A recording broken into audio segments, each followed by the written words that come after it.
Johnny wouldn't have did nothing better than what I got in my mind, which I don't understand. Johnny wanted to put some smile in my mind because he didn't want to go the size that I didn't want to go to because he didn't want to do what I wanted to do for the money. I got robbed. Yeah, I'm finna take these two out of me. The jewelry industry in hip-hop has always been governed by an unspoken code. You don't question the sparkle. But recently, that code has been dismantled in real time, live on the internet. We've seen a pattern of escalating confrontations that have turned from private disagreements into public spectacles. Most recently, the whispers have turned into direct, aggressive warnings, with NBA YoungBoy at the center of a storm that could reshape the entire luxury landscape of the South. Even the FBI involved to investigate for that case. FBI came personally and talked to me. They say this is a very big roof. You go back wall. Go big dumb ass. Man, like y'all gotta kind of brow up. He said he wanted simpler, solid gold slugs. The clips of these confrontations are intense. They capture moments where status, money, and raw ego collide. And because I know you're here for the full picture, stick around until the very end of this video. I have a dedicated bonus clip that captures the exact moment of peak intensity when the discovery was made, revealing the unfiltered frustration that has the entire industry on edge. But to understand how we got here, we have to trace the roots of this disruption. Before we break down the receipts and analyze the warnings, I have to ask, do you value the sanitized corporate narrative, or do you want the forensic truth of how high-end status is manufactured? If you believe that no industry icon is too big to be scrutinized, hit that subscribe button right now and toggle all notifications. We are building a community that demands accountability over optics. Join the inner circle. The catalyst for this industry-wide reckoning started long before YoungBoy. It began with Sauce Walka. When Sauce first went public, calling out the king of Bling himself, Johnny Dang, for alleged inconsistencies in stone quality, he broke a taboo. I want my money and I want to go over the top, best of the best, biggest of the biggest, make it work. That's not gonna fit. He wanted to pay $1 million for the largest grill a human being had ever inserted into their mouth. It's not gonna fit in your mouth, correct? It's not gonna, I don't give a fuck if it's gonna fit. Make it fit. Make it fit. That is the sentence that defines the entire break.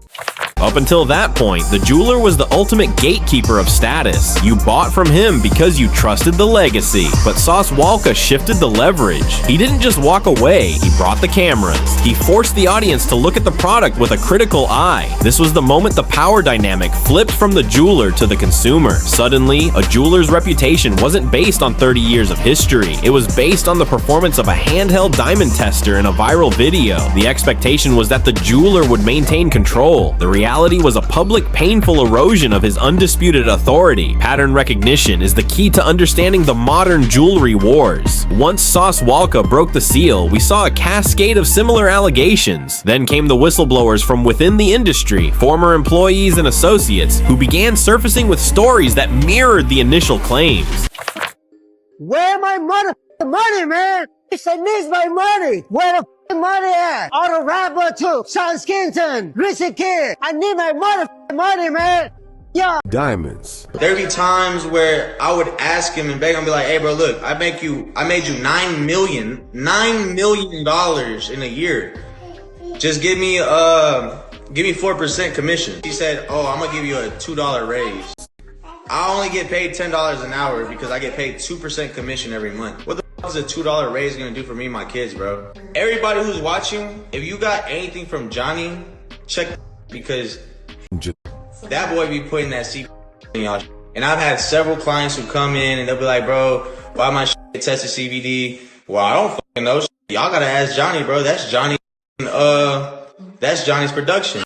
It wasn't just Sauce, it was a domino effect. Then we saw NBA YoungBoy follow the same pattern of public scrutiny. When the industry's most influential voices start echoing the same critique, you have to realize this isn't a random series of complaints. It's a systemic shift in how artists relate to their suppliers. By the time YoungBoy's frustration hit the feed, it wasn't a glitch, it was a feature. It is a recurring cycle of accountability that the industry was clearly unprepared to manage. Think about the risk these artists are taking by going after the industry's most connected man. If you appreciate the courage it takes to demand transparency in a world built on smoke and mirrors, hit that like button. It tells the algorithm that this community values the truth over the flex. Let's get this analysis to 20,000 likes. Let's look at the facts, the receipts. When we analyze the direct statements from these artists, we see a recurring theme of broken promises regarding custom commissions.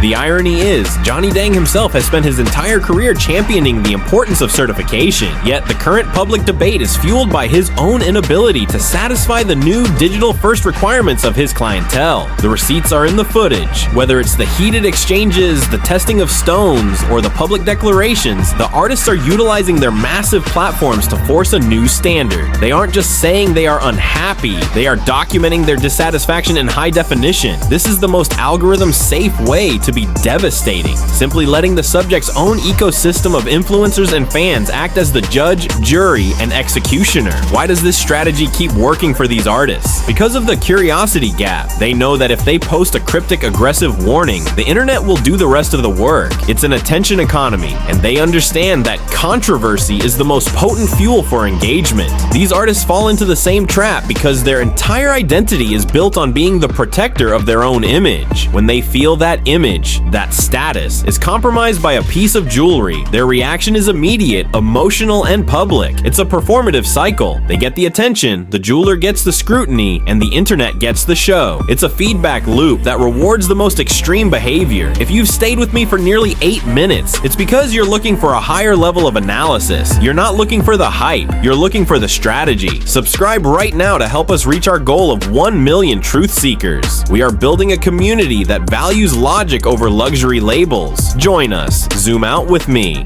This isn't just about jewelry. This is an analytical documentary on how power and credibility function in the digital age. We are witnessing the collapse of the unquestionable authority model. In the past, you had to be a journalist or a professional appraiser to challenge a giant like Johnny Dang. Today, you just need a platform and a phone. This is media psychology at its finest. The jewelry war is a microcosm of how the public is demanding proof in every sector of life, from medicine to finance, and now to the ice on their necks. When the industry fails to adapt to this new standard of radical transparency, they aren't just losing customers, they are losing the ability to define value itself. But here's the sharpest insight of all. After reviewing the claims, the public debates, and the industry backlash, we have to be intellectually honest. When we strip away the rage bait and the viral clips, we see that Johnny Dang is operating within the same standards he's held for years. The culture shifted. He didn't. This saga isn't a story of fraud. It's a story of a generational clash. The artists are demanding a level of forensic verification that the old guard of the jewelry world was never built to provide. It is a classic case of a shifting cultural paradigm played out through the lens of a high-stakes internet-fueled drama. If you found value in this deep dive, make sure you're subscribed and have the bell turned on. We are building the most informed community on YouTube, one investigation at a time. Thanks for watching. My question for you is, at what point does a legendary jeweler become an outdated institution? And at what point does fan outrage become a weaponized form of bullying? I want your most thoughtful take in the comments.